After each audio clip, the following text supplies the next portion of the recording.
पूरे दिन की दिनचर्या, सुबह एनिमा, फिर उपवास, और आपने जो ग्रीन जूस पिया है वैसा ही कुछ ग्रीन जूस आपको घर पे बना के लेना है। या फिर ग्रीन जूस ऐसा टेस्ट न बने, कुछ पत्तियां कम मिले, कुछ ज़्यादा मिले, तो भी आप स्वस्थ हो जाएंगे। मतलब ज़्यादा फॉर्मूला के ऊपर चलने की ज़रूरत नहीं है। कभी आंवला नहीं मिला तो भी चलेगा, लेकिन ज़्यादा से ज़्यादा प्रयास करना है कि आंवला अवश्य सेवन करें ग्रीन जूस में। लेमन भी डाल सकते हैं एक बेस्ट क्लींजर के तौर के ऊपर। पत्तियों में खास करके विशेष पालक 12 महीने आती है, तो पालक का प्रयोग भी करें। घर में गार्डन है तो मीठी नीम की पत्तियाँ, कड़ी पत्ता जिनको बोलते हैं, सहजन की पत्तियाँ, तुलसी पत्र, बेल पत्र, जो भी खाने लायक पत्तियाँ हैं, इजीली अवेलेबल है, मिनिमम कॉस्ट हैं, वैसी चीज़ों का प्रयोग आप करें। कुछ भी ना मिले तो एक पत्तियों का भी जूस बनाकर पी सकते हैं। मतलब कोई भी बहाने से हम आगे नहीं जा सके ऐसा नहीं हो सकता। कम से कम पत्तियों से भी हमारा जूस बनकर रेडी हो जाता है। लेकिन कई बार मिक्सर ग्राइंडर न हो तो क्या करें? नौकरी या जॉब पे कहीं भी जा रहे हैं, ट्रैवलिंग में हैं, बिजनेस पे हैं, थोड़ी घर पे बैठे रहना है। सभी जगह पर हम तो एक्टिव हैं 24 घंटे।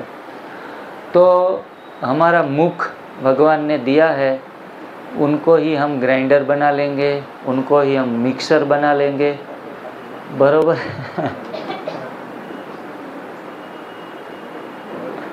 हमारे एक भाई जो बाबा के बच्चे थे, अभी भी हैं, उनको शुगर 18 साल से था, और ग्रीन जूस वो बेचारे खुद को 5 टाइम नहीं रहता था, वो कलर काम का बिजनेस था उनका, हार्ड वर्क करते थे 60 साल की उम्र में।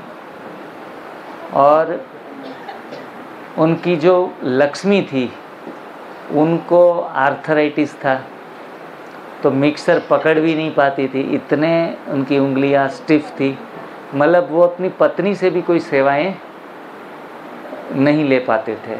हम कई बार कहते शादी तो करनी पड़ती है ना, सेवा करने वाला कौन है? फिर पता चलता है कि हमें उनकी सेवा करनी पड़ रही है, हैं? बाबा के पास बहाने बताते हैं कि मुझे कुछ तो सपोर्ट चाहिए, एक बेटा तो चाहिए ना, बाद में ज्ञान में चलेंगे, वो लाठी बनेगा। और लाठी छीन लेता है, जो थोड़ी बहुत हाथ में रहती है ना वो भी छीन लेता है। तो परमात्मा के पास किसी भी बहानेबाजी नहीं चलानी है। तो उन्होंने, जब वो अपने अहमदाबाद की साइट के ऊपर काम कर रहे थे, मैंने कहा भाई जी आप ग्रीन जूस का क्या करते हैं? पहले तो आप घर पे खुद बना कर पी लेते थे, लेकिन आप साइट पे हैं तो फिर क्या करेंगे? वो अपनी जेब में, प्लास्टिक की बैग में या कुछ उसकी थैली में पालक की पत्तियां साथ में रखेंगे, मेथी की पत्तियां साथ में रखेंगे, तुलसी पत्र, सब कुछ पत्तियां साथ में जोड़ लेते हैं। आंवला 2 साथ में पूरे साबुत आंवले रख लेते हैं। पहले पत्तियां खाएंगे, फिर आंवला चबाएंगे, बोला मेरा काम हो जाता है। पूरा अंदर तो मिक्सिंग हो जाता है, यहाँ से ग्राइंडिंग हो जाता है, हैं? और फाइबर सारा छानने की भी ज़रूरत नहीं है, हैं? फिर आधा अंदर भी जाता है तो भी ज़्यादा कोई नुकसान नहीं है, बाकी फाइबर थूक देता हूँ। जो चबा कर आंवला चबाया तो फाइबर निकला, तो फाइबर को थूक दो, फाइबर खाने की भी ज़रूरत नहीं है। डॉक्टर लोगों ने कहा फाइबर ज़रूरी है, हम कहते हैं फाइबर बिल्कुल ज़रूरी नहीं है। जहाँ रस वहाँ कस, रसदार चीज़ें अंदर जाने देनी है। डाइजेस्टिंग सिस्टम को बिजी रखना ही नहीं है। फाइबर डालेंगे तो फाइबर को सेपरेट करना पड़ेगा, क्योंकि फाइबर में कुछ बचा नहीं होता, तो फाइबर को बॉडी से निकालने की प्रक्रिया शरीर करता है, उनको रखता नहीं है। टॉयलेट के थ्रू फाइबर निकल जाता है, उसमें से रस शरीर उसके ले लेता है। आमाशय में क्या प्रक्रिया होती है, सारा घोल बनता है, रस बनता है, बाद में फैलता है खून में।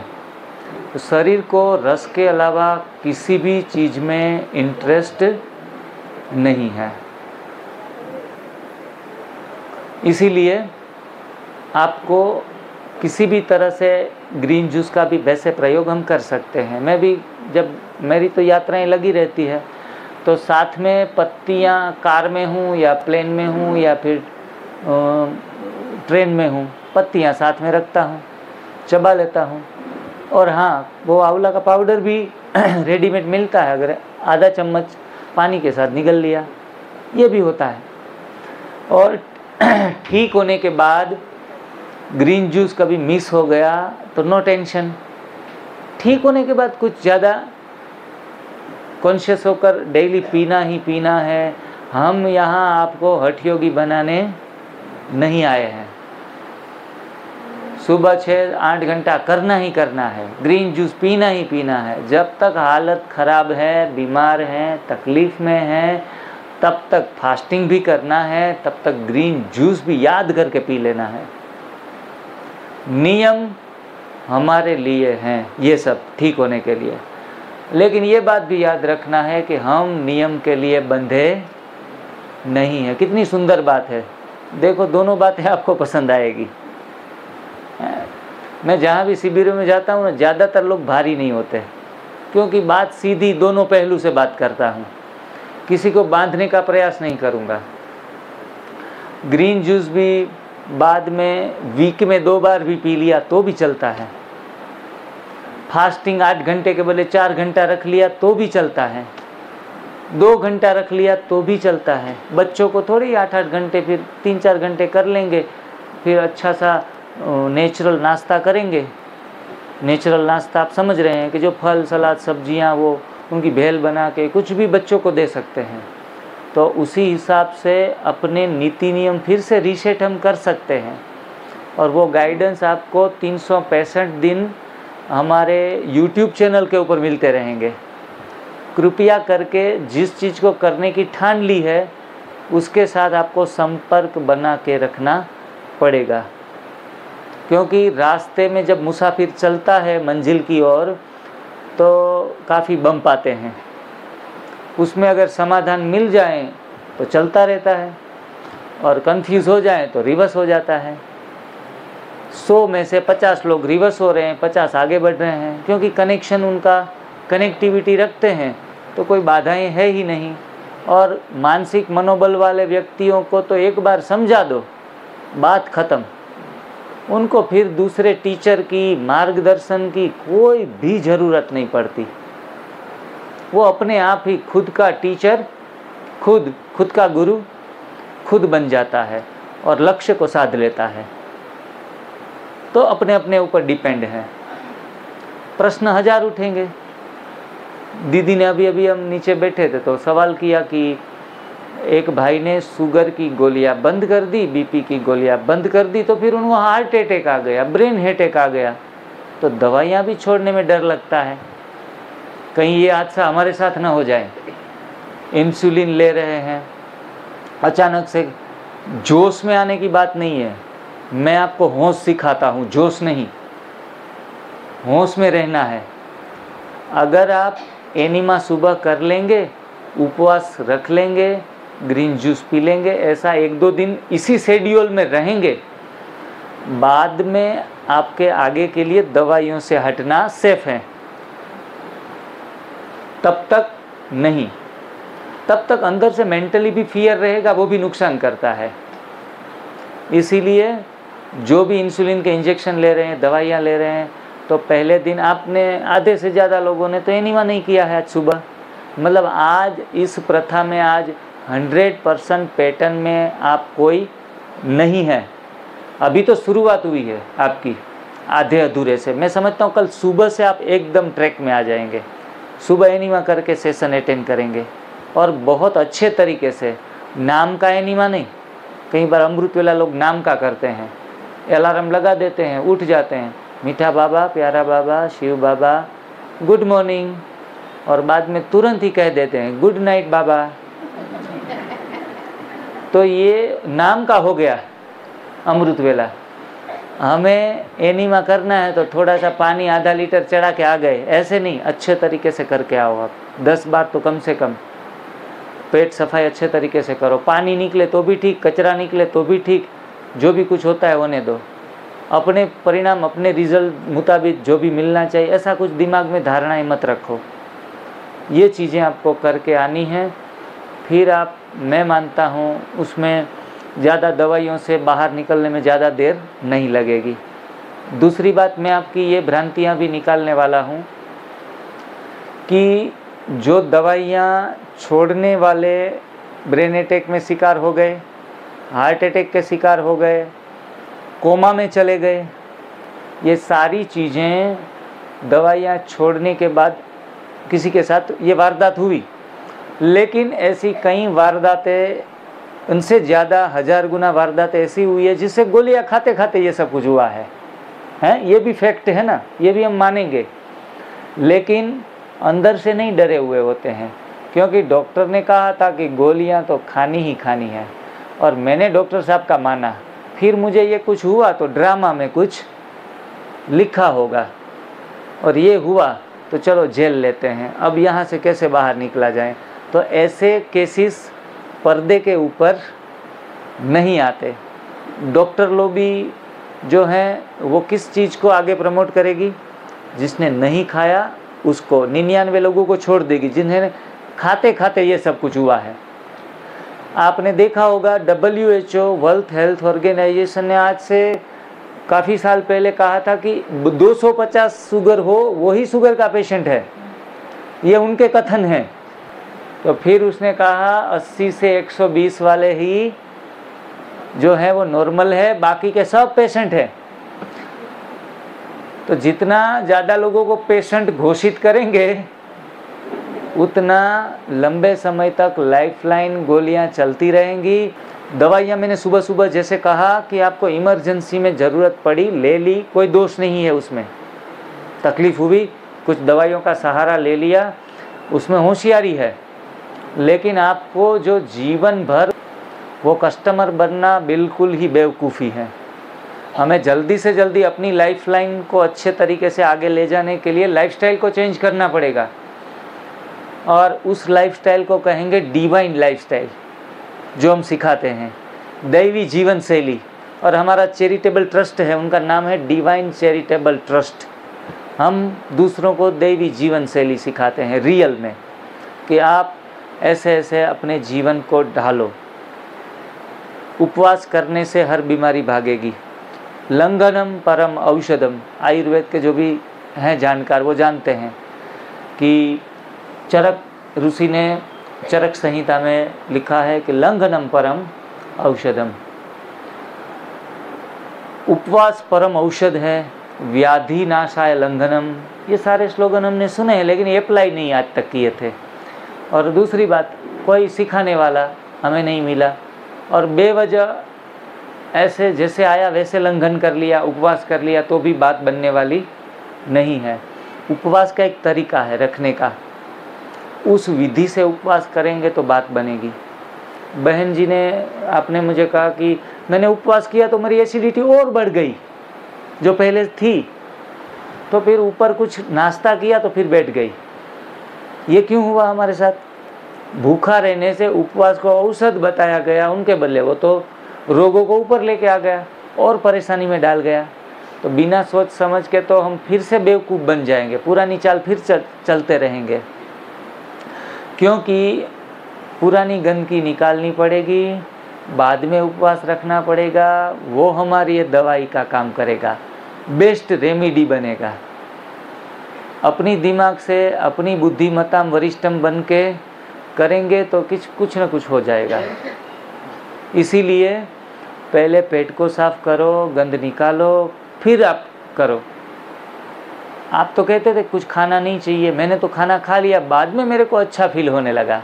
जब तक नहीं खाया था तब मैं अनईज़ी था, खाया बाद में ईजी हो गया, क्योंकि कचरा पुराना कल का पड़ा था, परसों का पड़ा था अंदर, बासी पड़ा था, बासी में से गैस उठती है।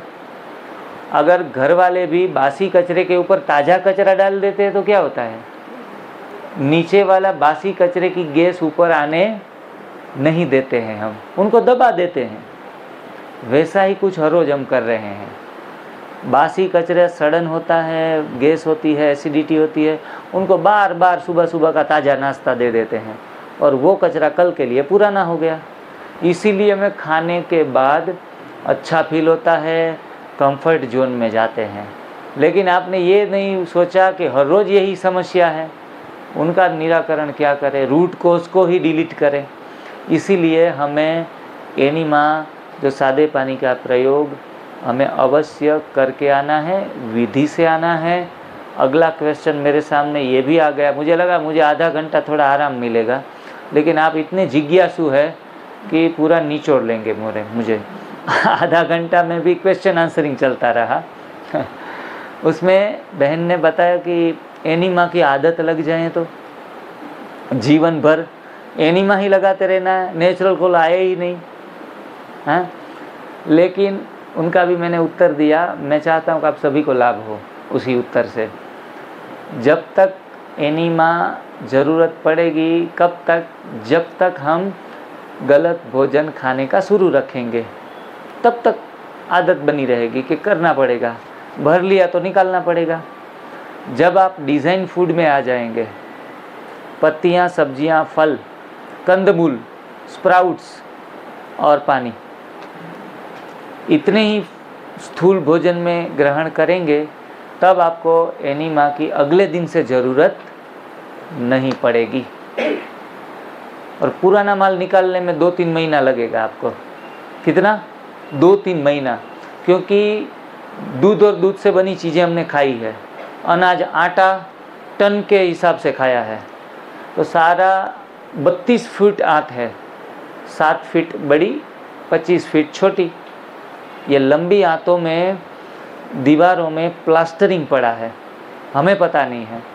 वो सारा प्लास्टरिंग निकलने में 3 महीने तो कम से कम 6 महीने भी लग सकते हैं। जब पूरा क्लीन हो जाएगा तब भूख के सेंसेशन भी नहीं, फास्टिंग में भी मज़ा आने लगेगा, उपवास में तो सबसे बड़ा मज़ा आएगा, दिमाग ज़्यादा काम करेगा। उपवास के दौरान दिमाग और तेज़ काम करता है। तो ये सारी चीज़ें हमें पता चलने लगेगी। तो डाइट गलत है तब तक एनिमा लगाना पड़ेगा। मैंने एग्जाम्पल दिया था, मैं जिस व्यक्ति से मोटिवेट हुआ उस व्यक्ति की उम्र थी 75 और वो बीमार हुए थे 40 की एज में, और डिप्रेशन के साथ साथ सारी बीमारियां थी उनको, और वो मरने मारने पर हर रोज़ रहते थे। बच्चे भी उनके, युवा बच्चे थे, उनको भी हर रोज़ पिटाई करना, पत्नी को भी मार देना, क्योंकि दिमाग, जब पेट खराब होता है दिमाग भी खराब हो जाता है। तो ये सारी चीज़ें उनके साथ बनती थी और उन्होंने एनिमा स्टार्ट किया और कच्चा 6 महीने बस खाया होगा दोनों टाइम। सारे रोग तो गायब हो गए, लेकिन 2 बच्चे थे, 2 बच्चियां थी, उनकी शादी ब्याह कराना, समधीन के साथ बैठना उठना, समाज में जाना। बोला दोनों टाइम कच्चा खाएंगे तो लोग मुझे साधु समझने लगे। अब समाज में रहना है तो कुछ पका हुआ एक टाइम चलो खाना पड़ेगा। तो वो फिर पका हुआ रात को खा लेते थे। शुगर जो था वो फिर से वापस 19 साल में नहीं आया रिटर्न, जबकि उनको रबड़ी भी खा लेते थे, गुलाब जामुन भी खाते थे, लड्डू भी खाते थे रात को। फिर भी मतलब जब भी मैरिज, शादी ब्याह हो तब वो मौका नहीं छोड़ते थे। 6 महीना तो स्ट्रिक्टली किया, only and only raw diet. बाद में कोई भी मौका उसने 19 साल में नहीं छोड़ा। फिर भी मैंने कहा शुगर आया? बोला नहीं आया, क्योंकि मैं 2 बार कभी नहीं खाया। 19 साल में पका हुआ भोजन 2 बार कभी नहीं लिया। तो मतलब दूसरी बार का खाना डॉक्टर के लिए है, पहली बार का खाना शरीर के लिए है। ये फॉर्मूला भी अच्छा है। एक बार ठीक तो हो जाओ, तब तक एकदम से राज ऋषि, ये ओरिजिनल ऋषि बन जाओ आप। जो ऋषि मुनि कंद मूल फल सब्जियां खाते थे जंगल में रह के, और बीमारी का नाम निशान नहीं था, किसी के चश्मे के नंबर नहीं थे ऋषि मुनि के, और 150 साल 100 साल आराम से बेझिझक जीते थे। और ग्रंथों की रचना, इतने ग्रंथों में भी काफ़ी सारी चीज़ें बताई गई है, ये ग्रंथ भी इतने सुंदर लिखे हैं, उसके अंदर भी विज्ञान भरा हुआ है, तो इतनी हाई कॉन्शियसनेस उसके पास कहाँ से आई? वो सिर्फ और सिर्फ उसके डाइट से आई है और कुछ नहीं, क्योंकि वहाँ यूनिवर्सिटियाँ नहीं थी, ज़्यादा किताबें नहीं थी, जो ग्रंथ बने हैं वो उन्होंने बनाए हैं। तो आत्मज्ञान अंदर से स्फुरना होती है, ज्ञान पुस्तकों में नहीं है। पुस्तक पढ़ने से कोई ज्ञानी नहीं हुआ है। 2.5 अक्षर प्रेम के पढ़े सो पंडित होय। बस ये जो देवी गुण हैं हमारे अंदर आएंगे, वो ही हमें पंडित बनाएगा, हमें ज्ञानी बनाएगा। और जैसा खाएंगे अन्न, वो तो सबको पता है, कितनी बार गाते आए हैं, लेकिन अन्न हमने खाया, सात्विक समझ के खाया, लेकिन पका हुआ खाया। जो पका हुआ भोजन है वो राजसिक भोजन है, सात्विक नहीं है। कोई भी चीज़ को आप जला दो तो उनको सात्विक नहीं कहेंगे, आग लगने से वो राजसिक होता है। और गर्मा गर्म खाया, 2 बार गर्म करके खाया, मतलब गर्मा गर्म, 1 बार गर्म, फिर से बार दूसरी बार गर्म, गर्मा गर्म, वो हो जाता है तामसिक। तामसिक भोजन भी खाते आए, फिर सात्विक की आशाएं हम नहीं रख सकते। ऐसा 1 बार नहीं, 2 बार नहीं, 3-3 बार खाया, और मिले तो बार बार। जब भी ऑफर करो, वी आर रेडी। इतना सब कुछ गले तक खाने के बाद भी कहते हैं एक भजिया है, बोला चलो टेस्ट कर लेते हैं कैसा है, देखते तो हैं। तो हमने स्नैक्स भी खाए, रेगुलर भोजन भी खाए, और कहे हम बीमार हो गए। तो 3 बार खाए, 1 बार खाए वो योगी, 2 बार खाए वो भोगी, 3 बार खाए वो रोगी नहीं महारोगी। उनको तो रोगी होना ही होना है, कितना भी ज्ञानी ध्यानी तपस्वी क्यों न हो, रोग आएंगे। वो चाहे जो कुदरत के नीति नियम है उनसे हम बच नहीं सकते, कितने भी पाप कर्म नहीं पुण्य कर्म किए हैं, लेकिन नेचर के लॉ से छूट नहीं सकते। अगर एक ब्रह्मा कुमारी बहन पर्वत के ऊपर जाके छलांग लगाए तो नीचे जाएगी, और हम भी नीचे ही जाएंगे। और 10 खून करा हुआ आदमी भी ऊपर से छलांग लगाएगा तो नीचे ही जाएगा, क्योंकि ये कुदरत के सिद्धांत है। गुरुत्वाकर्षण के बल से सब लोग नीचे ही आएंगे। ऐसे नेचर के लॉ को समझना जरूरी है। कितने भी लोगों को 7 दिन का पाठ करवाया, कितने भी लोगों को ज्ञान दान दिया, लेकिन कुदरत के नियम के आगे सबके हाथ बंधे हुए हैं। अगर बहनें भाई सरेंडर 3-3 बार खाए तो लंबे समय के बाद वो वरिष्ठ होंगे, सीनियर कहलाएंगे, लेकिन रोग तो उनको भी आएगा, क्योंकि नेचर के लॉ का उन्होंने उल्लंघन कर दिया। 1 बार खाए वो योगी, 2 बार खाए वो भोगी, और 3 बार खाए वो रोगी महारोगी। तो पहली बात तो हमें अपना खान पान एक के ऊपर लेके आना है। अभी कुछ दवाइयाँ चल रही है तो वो 1 बार का पका हुआ भोजन भी छोड़ना पड़ेगा, अगर दवाइयाँ बंद करनी है तो। इसीलिए हम नहीं खाना सिखाते नहीं हैं, हम सही खाना सिखाते हैं। कोई कहते हैं कि भाई एनडीएस से दूर रहना, आपको भूखा रखे कि मार देंगे, दुबले पतले सूखी लकड़ी की तरह बना देंगे, हैं? तो हम कहते हैं हम नहीं खाना नहीं सिखाते, हम सही खाना सिखाते हैं। हमारे डिज़ाइन फूड में आने को सिखाते हैं। कितने भी बार खाओ, मैं कहता हूँ 3 बार नहीं 11 बार खाओ ना, कौन मना करता है? कितनी बार? 11 बार खाओ भूख लगने पर, लेकिन सही भोजन लो।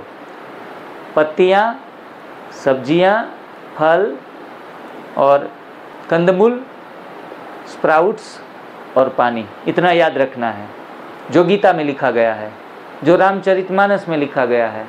हम गीता को मानते हैं, श्रीमद् भगवत गीता, उसमें 17वां अध्याय का 8वां श्लोक है कि सात्विक जनों का भोजन रस युक्त होता है। ये तो हम सब ने सुना है। गीता में हर चीज़ का गाइडेंस है, वो पूरी हमारी गाइड है, लेकिन वो गाइड का हमने इस्तेमाल कभी नहीं किया।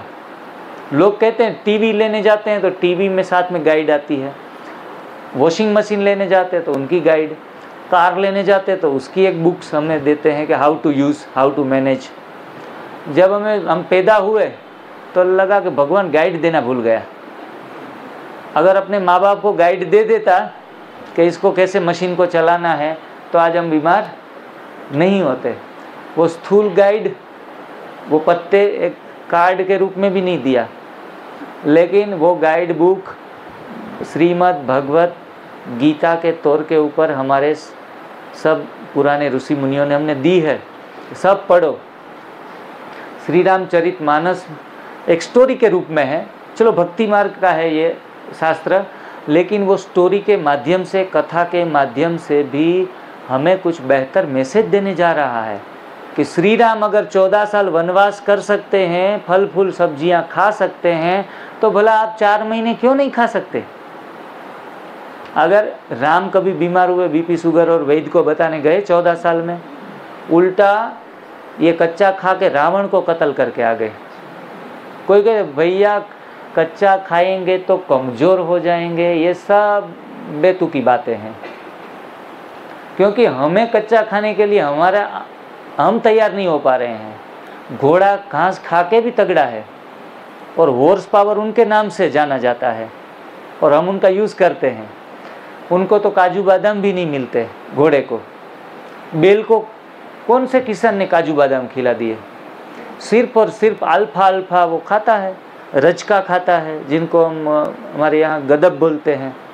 गदब की पत्तियाँ छोटी छोटी, और सिंगल मोनो डाइट करता है काफ़ी महीनों तक। उनको तो चॉइस भी नहीं है कि अब मैं ये पत्तियों से परेशान हूँ, मुझे दूसरी पत्तियाँ दो। सिर्फ पत्तियाँ खा खा के भी पशु बलवान है। हाथी कितना तगड़ा प्राणी है, जो आप देखो उनका भोजन देख लो। काजू बादाम किसने खिलाए, कितने लड्डू खिलाए? ओनली पत्तियाँ जहाँ देखे वहाँ खा के चबा चबा कर खाता रहता है। तो पत्तियों में इतनी ताकत है, तो कमजोरी आना कोई बिल्कुल बेकार बात है। हाँ, कमज़ोर वो होंगे जिनके शरीर में कफ पड़ा हुआ होगा, उनको एनडीएस करते करते कमजोरी आएगी और नाम चढ़ेगा एनडीएस का। लेकिन तब समझना है कि मेरे शरीर में कफ की प्रकृति प्रभावशाली है, अब उनका निर्मूलन हो रहा है, उन दौरान हम कमज़ोर फील होंगे। बरोबर? कोई को चक्कर आएगा एनडीएस करते करते, अरे भूखे हैं, अनाज छोड़ दिया इसलिए चक्कर आ गया। लेकिन हमारे शरीर के अंदर हमने तेल घी मसाले बहुत खाए हैं, इसलिए पित्त है शरीर में। पित्त का दोष का शमन होने के दौरान हमें चक्कर आएंगे। मैं एकदम खुले बातें आपको बता रहा हूँ, सारी समस्याओं के समाधान आधे से ज़्यादा ख़त्म कर दूंगा लेक्चर में ही, फिर आपको पूछने की भी आवश्यकता न रहे। तो फिर आप चक्कर आए और पूछने ना आए कि क्यों आया। पित्त बढ़ा हुआ होगा, पित्त का शमन होगा, बैलेंस होगा, उन दौरान चक्कर आएंगे। जिनको जी मचलेगा बहुत, अरे कुछ खा ले फंस गए, मर गए, हाँ, अचानक दर्द उठ गया, उनके शरीर में वायु का दोष ज़्यादा प्रभावशाली होगा। वात दोष का प्रभाव होने से ये सारे सिम्टम्स फिजिकली मेंटली आएंगे। फूलों की सेज यहाँ बिछा के नहीं रखी है आपके लिए, आपको प्रयास जोड़ना पड़ेगा। तो वात, पित्त और कफ तीनों, कहीं कहीं ऐसे भी हीरे नूरे रतन होंगे जिनको तीनों आएंगे, तो उन लोगों को तीनों दोष होंगे प्रभावशाली रूप में। बरोबर? तीनों दोष अंदर बिठा के काफ़ी समय से रखे होंगे, तो होने देना है। Don't do anything, let it happen, what ever happen. जो कुछ होता है होने देना है, कुछ न करना है, न कुछ करने की सोचना है, चुप होना है, न खुद परेशान होना है, न दूसरों को परेशान करना है। ये सारी चीज़ें, अनकंफर्टेबलनेस आएगी डिस्कम्फर्ट थोड़ा हो सकता है, आधे से ज़्यादा लोगों को ये कुछ भी नहीं होगा। थोड़ा बहुत शरीर मेंटेन किया हुआ है तो कुछ भी नहीं हो सकता। अच्छे तरीके से एनीमा करने से ही सारे दोष ज़्यादातर पोटी थ्रू निकल जाते हैं, यूरिन से निकलेंगे, यूरिन गाढ़ा पीला हो जाएगा और बाल भी झड़ेंगे। किसी किसी को थोड़े बहुत बचे हैं वो भी थोड़े झड़ जाएंगे, और बहनों को झड़ेंगे तो बहनें तो कहेंगी हम नहीं करने वाले ये एनडीएस को। बालों की सौंदर्यता तो सबसे बड़ी है, जितने लंबे बाल उतनी सौंदर्य वधु ज़्यादा। तो बाल झड़ेंगे तो भी घबराना नहीं है, ये नए बाल आएंगे, कखपन जाएगा, लखपन आएगा। जो जड़ें कमज़ोर हैं वो सारी निकलती जाएंगी, पुराने सेल्स बॉडी के भी निकलते जाएंगे, नए सेल्स आएंगे। 90 दिन के बाद बेबी स्किन हो जाएगी। अब बीना बहन जरा आप आइए स्टेज के ऊपर, यहाँ खड़े रहिए, सबको अपना मुख दिखाइए। ये हमारे साथ पिछले 7 साल से काम कर रही है एनडीएस में। जब वो एनडीएस नहीं करती थी तब 30 केजी की थी, अब 38 की है, मतलब 8 केजी वज़न बढ़ा है इनका। आप उनको देख के थोड़ा घबराना मत कि इतने दुबले हो। हाँ, 30 केजी की थी 3 बार खाते खाते। किसी का जो बचपन से ही शरीर का बंधारण अलग अलग प्रकार से होता है, तो अभी फ़िलहाल 7-8 केजी ऊपर गई है, क्योंकि जो एब्सॉर्प्शन पावर है ना, खाने को संभालना, उनको ट्रांसफ़र करना, ये किसी की आंतों में कमज़ोरी होती है तो कितना खाते हुए भी 10-10 रोटियां खाने वाले भी मोटे नहीं हैं, और 1 रोटी खाने वाले भी मोटे हो गए हैं। आज 7 साल से तो बिल्कुल अनाज भी नहीं खाया है, और जहाँ भी शिविर में जाते हैं तो लोग कहते हैं इनको अनाज खिलाओ, थोड़ी मोटी बनाओ, हैं। तो जो दिखे वो कुछ ना कुछ, और जो ना दिखे वही सब कुछ। अंदर की आंख से देखना पड़ेगा, ऊपर ऊपर से देखने जाएंगे तो कंफ्यूज होंगे। हमारे इनके छोटी बहन है, वो भी थोड़ी दुबली पतली है, भाई भी है, लेकिन ये हमारे सब जो भी टीम के मेंबर है वो मल्टीविटामिन गोलियां हैं। शूटिंग भी करेगी, आपको शायद कुछ समझाना है तो समझा भी सकती है, आधा घंटा 1 घंटा किसी भी विषय में। बीएससी बीएड है, बीएससी किया, बीएड किया, फिर नेचुरोपैथी डॉक्टर पढ़ लिया। आपको लगे इतनी सारी पढ़ाइयाँ, उम्र तो बहुत छोटी लगती है। और 80-90% के साथ पढ़ाई में नंबर 1 है। इनकी उम्र है 26 के 27 रनिंग, और सभी लोग कहते हैं कि आपकी बच्ची है और 15 साल की लगती है।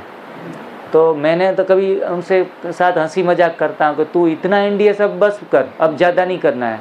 10 साल तो कम दिखने लगी है, 10-12 साल और कर लेगी ना तो फिर वो झूले में झूलाना ना पड़े तेरे को। तो सबके लिए खुशी के समाचार तो यह है, खास करके बहनों के लिए, कि एजिंग फैक्टर कम होगा। आप जितने साल के हैं उतने साल से 10 साल कम दिखेंगे आप।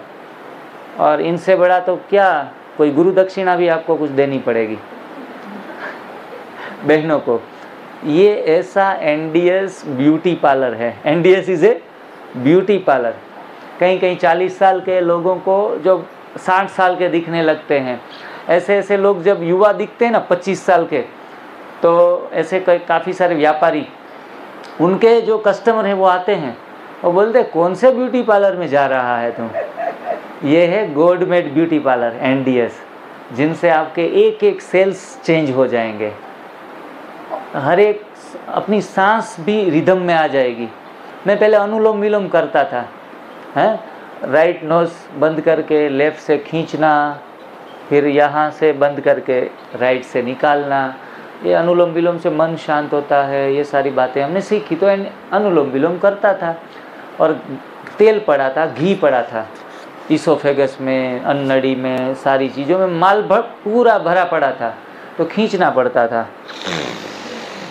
और जोर लगाना पड़ता था, क्योंकि बीच में ब्लॉक तो कितना है, और यम नियम क्लियर नहीं किया और खींचे जा रहे हैं। और जब मैं एनडीएस करने लगा तो मैं जब लेक्चर भी लेता हूँ तो भी आराम से डीप ब्रीदिंग होती है, गहरी सांस आती है, गहरी सांस जाती है। क्यों? क्योंकि अब अंदर कुछ ऐसा चीज़ ही नहीं है जो अपने तरीके से मेरे प्राणों का आयाम हो गया। प्राणायाम मतलब प्राण का, सांस का आयाम, रिदम में चलना। तो ये तो नेचुरल भोजन से हो गया।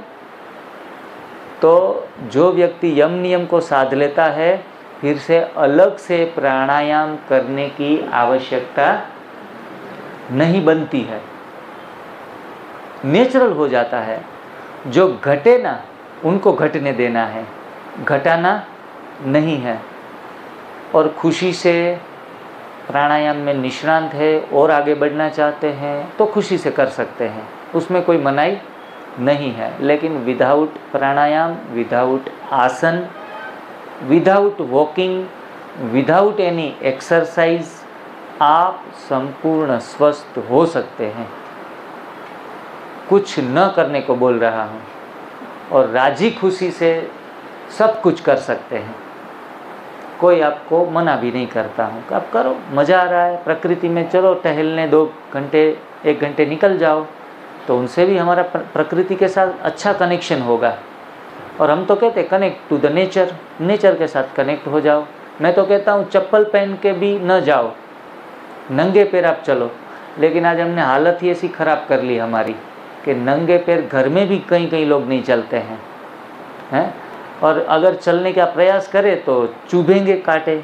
हम बचपन में थे तो नंगे पैर चप्पल क्या होता है पता ही नहीं, और अगर गलती से कोई हमें चप्पल पहना दे तो हम रीच फील करते थे, हैं कि आज हम कैटेगरी हमारी अप हो गई है। तो पुराने लोग जो सीधा direct connect to the earth, जिनका अर्थ से कनेक्शन छूटा, वही बीमार हुआ। तो बेयर फुट वॉकिंग की आदत आज डॉक्टर कहते हैं कि 1 घंटा सुबह चलो बेयर फुट वॉकिंग, 1 घंटा शाम को चलो।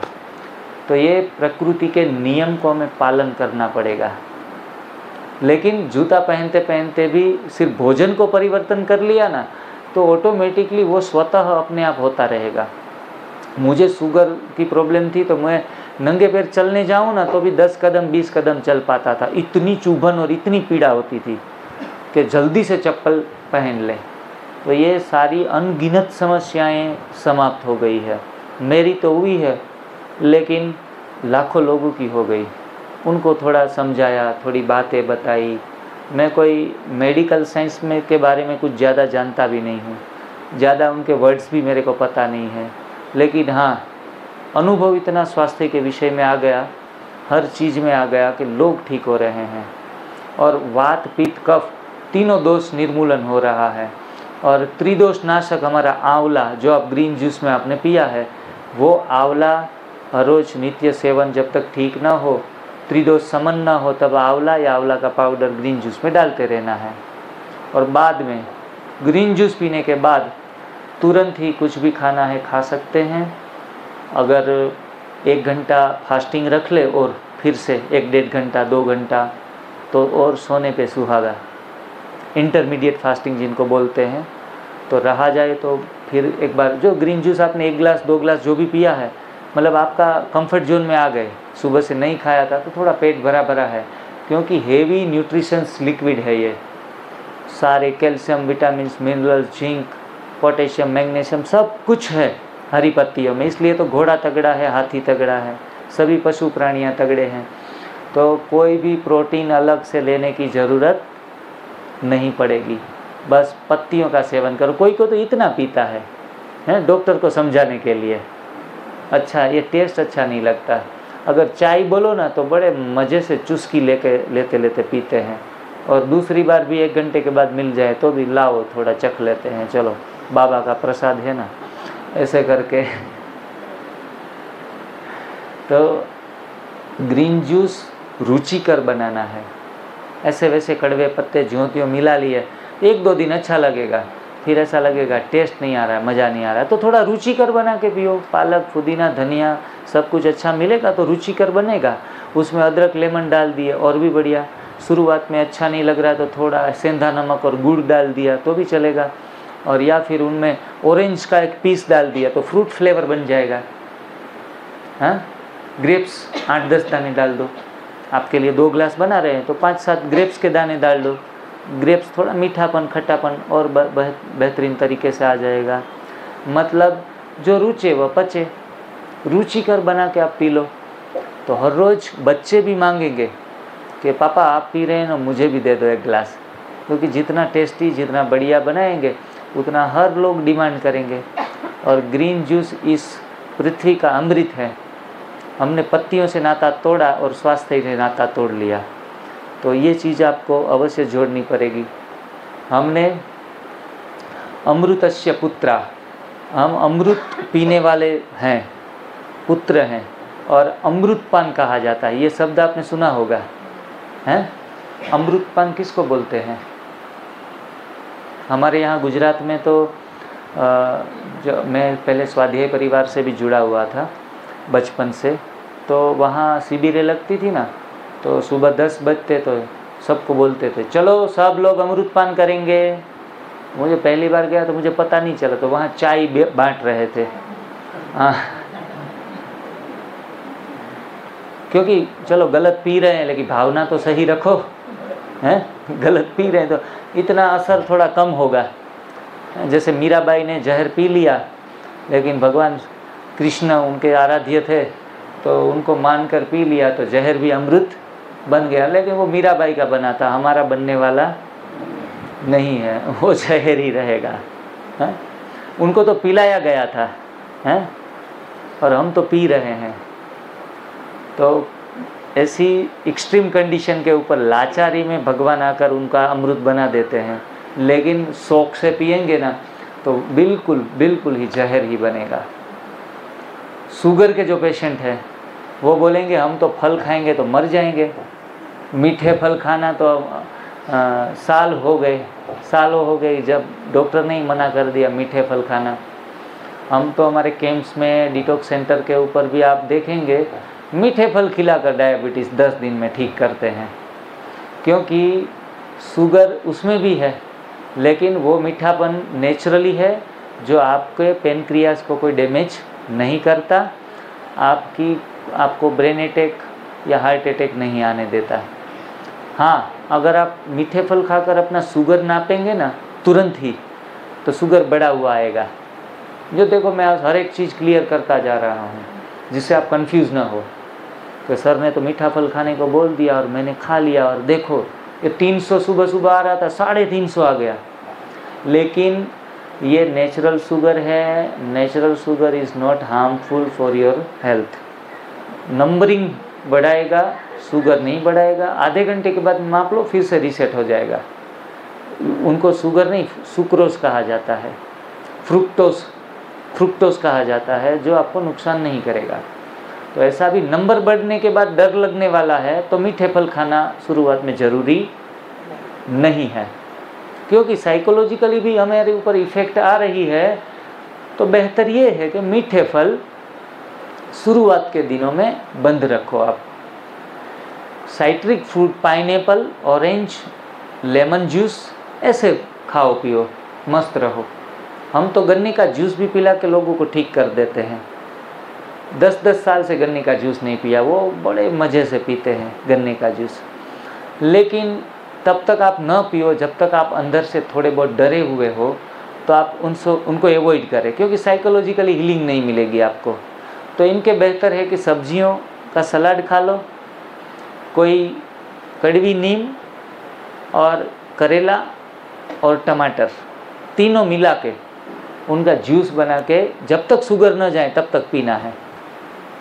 करेला, ककड़ी, टमाटर, 1 2 3 जूस। 1 करेला, 2 ककड़ी, 3 टमाटर, उनको मिला लो, घोल बना लो और डेली पियो। और कोई भी पी सकता है, जिनको शुगर नहीं है वो भी पी सकता है। जल्दी से जल्दी आंतों की गंदगी निकल जाएगी। डायरिया भी हो सकता है, वॉमिटिंग भी आ सकती है, लेकिन सफाई होगी। लेकिन कड़वा फल, कड़वा जो सब्जी है वो सदा के लिए खा पी सकते नहीं। अगर करेला ज़्यादा दिन तक खाते रहेंगे तो शुगर बहुत नीचे चला जाएगा। जो संभलना भारी हो जाएगा। इसीलिए कड़वी चीज़ें औषध के तौर के ऊपर खानी है। औषध छोटे समय के लिए होता है, खाना लंबे समय के लिए। तो भगवान ने जो भी चीज़ें बनाई है, परमात्मा ने जो भी चीज़ें निर्मित की है जिसमें कड़वापन है, वो दवाइयों के माफिक यूज़ करो, लेकिन लाइफस्टाइल में यूज़ कभी ना करो, ये ध्यान रखना है। एनिमा ले लिया, जिनको इंसुलिन के इंजेक्शन ले रहे हैं, यहाँ बैठे हैं, हाई शुगर रहता 300, 350, 400, उनको सुबह 6 घंटा उपवास, एनिमा और ग्रीन जूस के बाद करेला, ककड़ी, टमाटर का जूस 1 गिलास कंपलसरी पीना है। और एक प्रयोग और करना है घर पे, 1 से 5 के बीच में छुट्टी रहेगी या 1:30 के 5 के बीच में, उन दौरान करेला और कड़वी नीम का पेस्ट बना के, पानी का घोल बना के पैर अंदर ऐसे रख देने हैं 1 घंटे के लिए। समझ में आया? करेला और कड़वी नीम, उनका घोल बना लो पानी में मिक्सर करके, और बड़ा सा बर्तन ले लो जिसमें दोनों पैर अंदर से आराम से आ जाए, उसमें दोनों पैर रख दो 1 घंटे के लिए। जो इंसुलिन ले रहे हैं, जिनको बहुत शुगर हाई रहता है, वो प्रयोग ये भी साथ साथ में कर ले। और रात को सोने से पहले भी आधा घंटा ये प्रयोग कर ले। तुरंत ही नेचुरली इंसुलिन करेले में होता है। करेला खाते खाते शुगर किसी का क्यों नहीं गया? क्योंकि पका हुआ भी साथ खा रहे हैं, एनीमा भी नहीं कर रहे हैं, इसलिए ये करेले के प्रयोग किसी को काम में नहीं आए। अब जाके पूरा सिस्टम में सेट कर रहा हूँ, और उसके बाद ये तो ब्रह्मास्त्र की तरह काम करेगा और आपका शुगर सारा सेट होगा। बीपी फ्लक्चुएट होगा, थोड़ा नीचे जाएगा ऊपर जाएगा, तो डरने वाली बात नहीं है। टेक ए रेस्ट, आराम करो। हाँ, जब भी अनकंफर्टेबल लगे आराम करो, भागा दौड़ी ना करो, थोड़ा शरीर को मौका देना पड़ेगा, आपको वक्त देना पड़ेगा। ये जादुई चिराग तो है ही एनडीएस, लेकिन ऐसा जादुई चिराग भी नहीं है कि न कुछ होते हुए जल्दी से आप ठीक हो जाओ। बहुत कुछ ऊपर नीचे होते होते आप अपने मुकाम पर पहुंचोगे। तो इस तरीके से आपको जाना पड़ेगा। 200 के आसपास शुगर रहता है तो वो तो थोड़े बहुत फल भी मीठे खा लेंगे तो भी चलेगा, लेकिन ये नहीं, अच्छे तरीके से 3 टाइम कर लेंगे। दूसरे तीसरे दिन आप चेक कर लो अपना शुगर, और उनके अनुभव भी यहाँ लेंगे, फिर आपका हौसला बहुत बढ़ेगा। अभी तो पहला दिन है, थोड़ा डर भी रहता है क्या होगा क्या नहीं, लेकिन सब कुछ अच्छा होगा। बाद में पत्तियों के जूस के बाद फल खा सकते हैं, या फिर सलाड्स या चटनी ऐसा कुछ ले सकते हैं। बाद में 2 घंटे के बाद भूख लगे तो फिर से ले सकते हैं, कोई मना नहीं है। ज़्यादा से ज़्यादा उपवास करेंगे तो जल्दी से जल्दी शुगर सेट होगा। और रात को भी वही सेम रिपीट करना है। कुछ स्प्राउट्स भी ले सकते हैं, मूंग के चबा कर खा सकते हैं, कोई जूस बनाकर सेवन कर सकते हैं। कोई कोई बहुत मजबूत हैं तो पूरे दिन जूस के ऊपर रह सकते हैं। कोई दोपहर सलाद खाने की ज़रूरत नहीं है, रात को एक टाइम सलाद या कुछ सब्जी कुछ फल ले लिए तो भी चलेगा। कोई कोई कहता है एनिमा ही लेना है, हमें ग्रीन जूस पीना, कुछ नहीं करना है, तो भी कर सकते हैं, वो और जल्दी से ठीक होंगे। मतलब यहाँ न खाने से ठीक करेंगे, खाने से नहीं। जितना सूक्ष्म भोजन उतना ज़्यादा फायदे। आपको डिसीजन लेना है। यहाँ कोई मना नहीं है, 1 प्लेट के बदले 3 प्लेट खाने की भी छुट्टी है, भरपेट भी खा सकते हैं, लेकिन कम खाने से फ़ायदा ज़्यादा होगा, नहीं खाने से फ़ायदा ज़्यादा होगा। उपवास ઉગારે અને ખાવું, ઉપવાસ ઉત્તમ છે અને ખાવું ખરાબ છે, એ કહાવત है। उपवास उत्तम છે અને ખાવું खराब છે। खाने से शरीर को बिगाड़ते हैं, हीलिंग नहीं मिलता। एक क्वेश्चन और भी है कि बैलेंस डाइट रखना भी ज़रूरी है। लोग कई बार तूफान आता है दिमाग में, निर्जला कर ले, लोग 10-10 दिन का निर्जला एक साथ करते हैं, सिंगल मोनोडाइट जूस पीकर भी कंटिन्यू रहते हैं और बीमारियां भगा देते हैं।